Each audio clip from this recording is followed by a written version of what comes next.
챔피언스리그 16강 진출이 걸린 대망의 마지막 경기가 2일 새벽 5시에 열립니다. 상대는 프랑스 리그의 마르세유.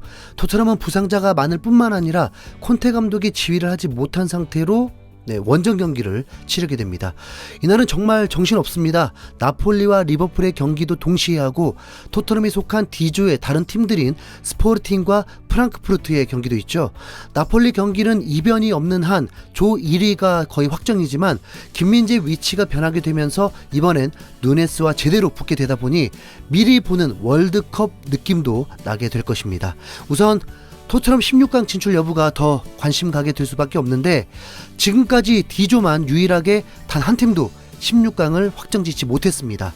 토트넘은 승점 8점으로 조 1위라서 마르세유에게 패하지만 않으면 2위라도 토너먼트에 진출할 수 있게 됩니다. 토트넘의 경기 전 인터뷰에서 콘테 감독 대신 수석 코치가 나와서 인터뷰를 진행하는 모습이었는데요. 지난 스포르팅전에서 득점 취소에 항의하다가 콘테가 레드카드를 받았기 때문입니다. 스텔리니 수석 코치의 말에 따르면 콘테 감독과 하프타임에도 얘기할 수 없고 경기가 종료되고도 15분이 지난 후에야 다시 서로 대화를 할 수 있다고 하는데요. 클루셉스키, 히샬리송, 로메로가 부상이고 콘테마저도 나올 수 없는 경기에 대해 스텔리니 코치는 이렇게 말했습니다. 이렇게 중요한 경기에서 콘테가 없는 건 완전히 다른 세상이다. 이 어려운 상황에 우리는 모두가 머리를 맞대고 경기를 준비했다. 하지만 인테르 시절에 이미 이런 상황을 이겨냈던 적이 있고 그래서 콘테가 없을 때 어떻게 해야 할지 알고 있다. 다행히 나는 혼자가 아니다. 메이슨 같은 코치가 곁에 있기 때문에 잘할 수 있을 것이다 라면서 토트넘이 쉽지 않은 상황에 있지만 승리를 위해 최선을 다했다고 전했습니다. 호이베르도 인터뷰에서 같이 참석해서 콘테 부재에 대해 발언했습니다. 나에게는 그렇게 어려운 상황은 아니다. 우리는 뭘 해야 할지를 알고 있고 현재 상황을 잘 이해하고 있다.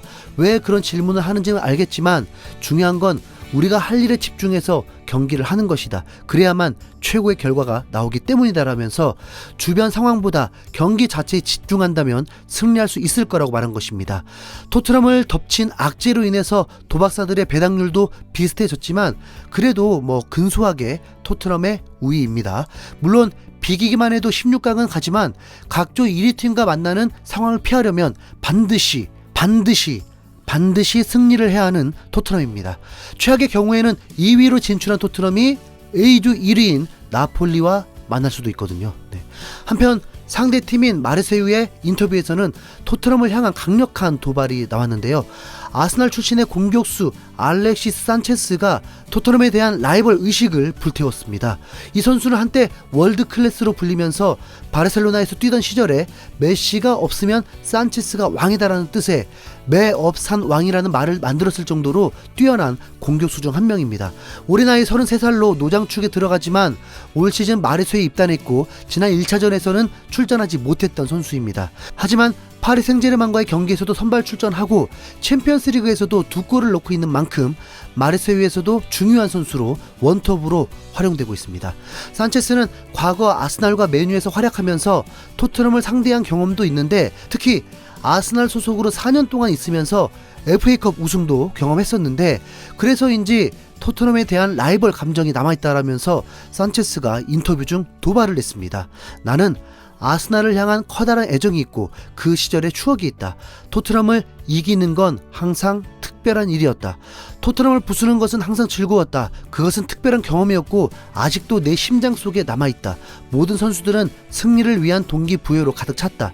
드레싱룸에 있는 동안 선수들은 열정으로 가득했고 뜨거운 분위기 속에 팬들 앞에서 경기하는 것은 정말 중요하고 엄청난 경험이었다라고 한 것입니다. 이 도발로 곧바로 토트넘 팬들은 반응을 하게 되었는데 한 현지 팬의 자세한 분석으로 인해서 오히려 웃음을 터뜨리게 만들기도 했습니다. 산체스가 토트넘을 이기는 건 항상 즐거운 일이었다고 말해서 얼마나 많이 이겼나 찾아봤어. 2014년부터 2019년까지 기록을 보면 아스날 시절에는 2득점을 하면서 1승 3무 2패, 메뉴 시절에는 공격 포인트 없이 1승 2패. 내가 볼 때는 도대체 뭘 그렇게 즐겼다는 건지 알 수 없지만 산체스는 그랬다고 하네.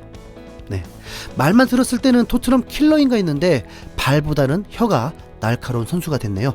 분명 현재 투박한 토트넘 수비에게는 위협적인 선수인 것은 확실합니다. 산체스의 어설픈 자극이 토트넘 선수들에게 긍정적으로 작용하면 좋겠고, 제발 뚫리지 마라. 나도 버티기 힘들다. 이번만큼 토트넘의 득점, 손흥민의 득점이 간절한 적이 없네요. 이상 흰수염고리였습니다. 감사합니다.